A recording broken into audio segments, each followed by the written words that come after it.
There's so many Irish recipes out there. Now with St. Patrick's Day right around the corner, what will you be making? You know what time it is. It's your boy Hammer Vong and welcome to Hammer Time Cooking. On today's episode, I'm going to teach you how to make Dublin Coddle. Stay tuned and let's get cooking. Now if you're not familiar with Dublin Coddle, it's an Irish sausage and potato stew. Now this recipe is taking the more modern approach of cooking coddle. Now traditional coddle is actually a white stew. The recipe I'm sharing today requires us to brown our proteins. Now try your best to find Irish sausages. The flavor of the stew is going to really come down to which sausage you use. We're also going to use some bacon to add some smokiness. I'm also using some homemade chicken stock. Feel free to use the canned goods if you need to. And the secret ingredient to this recipe is Guinness. Using beer in this recipe is totally optional. You can always opt out or you can add it to add extra flavor to our stew. So I'll be using a large size Dutch oven for this recipe. All we're going to do is add 2 tablespoons of cooking oil. So we don't want any of the ingredients to get all sticky icky. Once the pot gets nice and hot, we're going to add some diced bacon. Allow the pot to do its sizzle. It's going to sizzle and we're just going to let the fat render out. Cook the bacon till it gets nice and brown. I highly recommend saving some of the extra cooked bacon for later.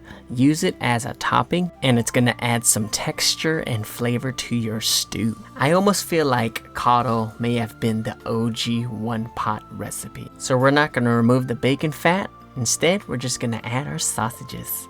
I like to develop a nice browning on our sausages. If you look closely, you can see the sausage casing shrink up. I feel with any sausage, it should have a nice snap.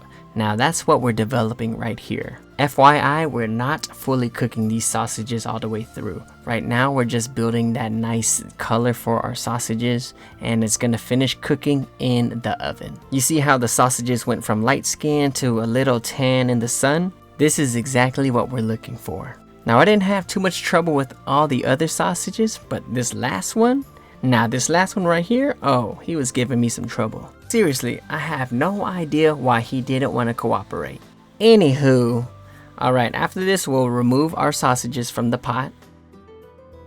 Next we'll add in our roughly sliced onions. So the onion's gonna pick up all that nice bacon and sausage flavor. Next we'll simply add a teaspoon of salt and some freshly cracked black pepper. So from the looks of it, it looks like I'm a little skimpy with my seasonings, but have no fear. I season my food in layers. Let's throw in some minced garlic. Now if you're a fan of garlic, feel free to add as much garlic as you want. For me, I love it, but I don't want it to overpower our stew. Now we'll use 1 can of beer to deglaze everything. To my surprise, when you cook down Guinness, it leaves a nice, sharp, sweet flavor. And it's super smooth. Think of the beer as if you were cooking with wine, right? If you ever made stew, you want to make sure you cook out the alcohol and it just leaves a nice smooth note. Once the alcohol is cooked down, we're going to add our diced potatoes. I'm using Yukon Gold potatoes today because it keeps its form. Red potatoes is a little too waxy for this recipe. And then russet potatoes, you're going to end up with mashed potatoes. And that's not exactly what we're trying to make today. Now gently mix in all the ingredients together. Now it's time to add our proteins. We're going to add in our cooked bacon. Stop right there.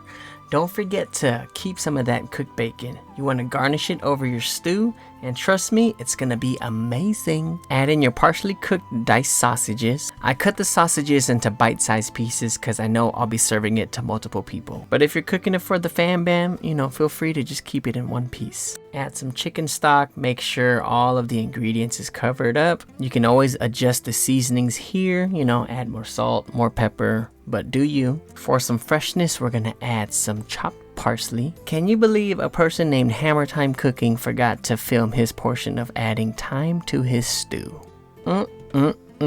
So bring your stew to a boil and preheat your oven to 300 degrees. Once your stew gets to a boil, simply add your lid. Then move your entire pot into the oven. Just make sure you're using equipment that's oven safe. Once the stew is in the oven, you're gonna set a timer for 2 hours. Oh snaps, look at that. Alright, so we got our Dublin Coddle. We're just gonna do a simple plating. We're putting it into a soup bowl. I'm just making sure I get all the meat, potatoes, the onions in it. Get that nice rich broth. For garnish and color, we're gonna add some green onions and or scallions. You know you gotta add a little bit of fresh cracked black pepper. And for more freshness, we're gonna add some chopped parsley. Ladies and gents, I present to you Dublin Coddle.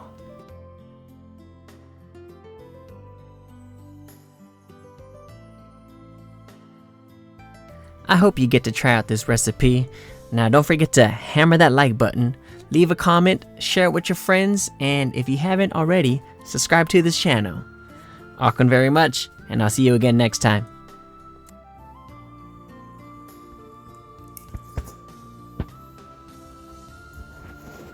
Ooh.